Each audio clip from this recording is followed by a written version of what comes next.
The NHL season is underway, and in today's video we're going to discuss one of the games that went down last night, the first installment of the Battle of Alberta, the Edmonton Oilers versus the Calgary Flames. We're going to review and analyze last night's game, and that's coming up next.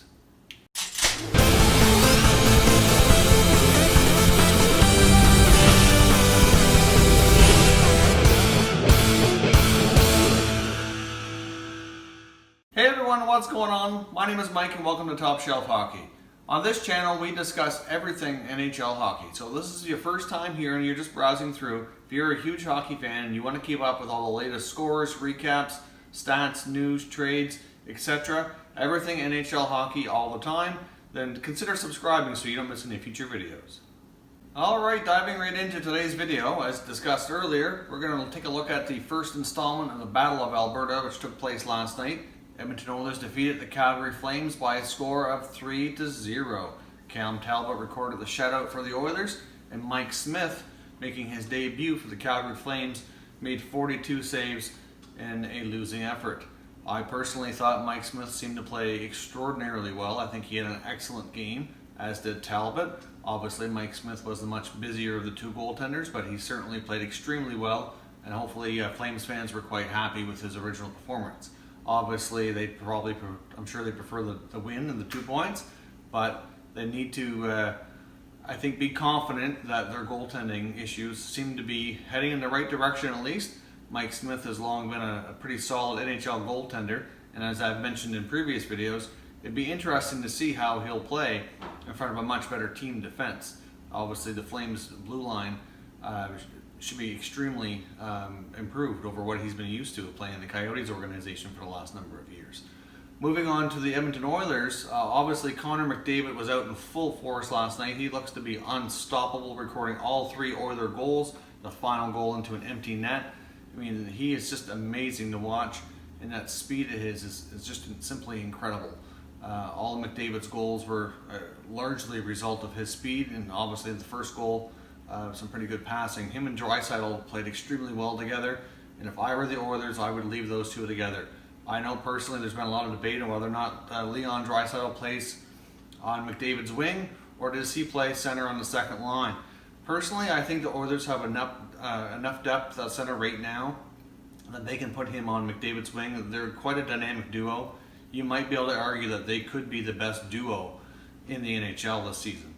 I mean, last year they were just unbelievable together, and I think they have enough strength and depth right now at the center ice position that they don't need Leon to play center. So for right now, personally, you know, with Nugent Hopkins, Strome, and they're keeping Chris Kelly around, I think they have enough depth there that they can leave him on McDavid's wing.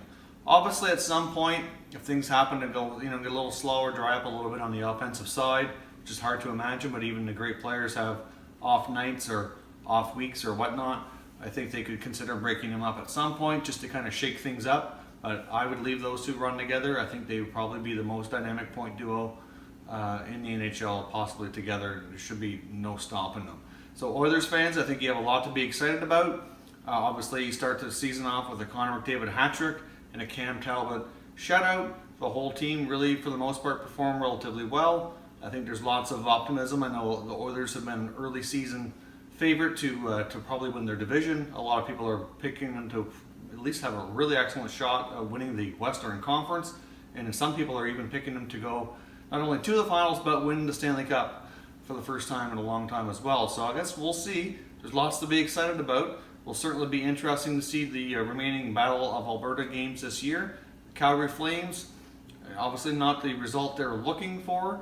We'll see how things go. I think the Flames do have a pretty solid team. It's just one game. It's nothing to be too crazy about, but we do see an Oilers shutout to start the season with a crazy performance by Connor McDavid. So I'd like to hear from you Oilers and Flames fans. What did you guys think of the game? Obviously, I want to know what you guys think. If you're an Oilers fan, I'm sure you're quite excited. Connor McDavid's potential is just unreal, and I think the Oilers, for the first time in a long time, definitely have a legitimate chance at being a division winner, possibly a conference winner, and we'll see. I mean, the way Connor McDavid's going, I'm not sure he can be stopped. Flames fans, let me know your thoughts as well. I'm sure you must be happy at least, even though you had to pick up a loss last night with the performance by your new goaltender, Mike Smith. Overall, I don't think the team played too badly. But they obviously need to generate some more shots on goal if they're going to have a chance to win every night. They only, I believe it was 26 shots that they had on goal compared to the 42 saves that Mike Smith faced. So I believe that Edmonton finished with 45 shots. So it's quite a gap there. Flames need to generate more offense. They certainly have the firepower, at least on paper. It looks like they should be able to do it. So it should be no reason to be too concerned. It's just one game. It's going to take a little bit of time to kind of get everything in place, but obviously that's the area of opportunity for Calgary to generate more shots on goal. All right, thanks for watching, everybody. Don't forget to give this video a thumbs up, and if you haven't already done so, consider subscribing so you can keep up with all the latest recaps and hockey news. And thanks for watching.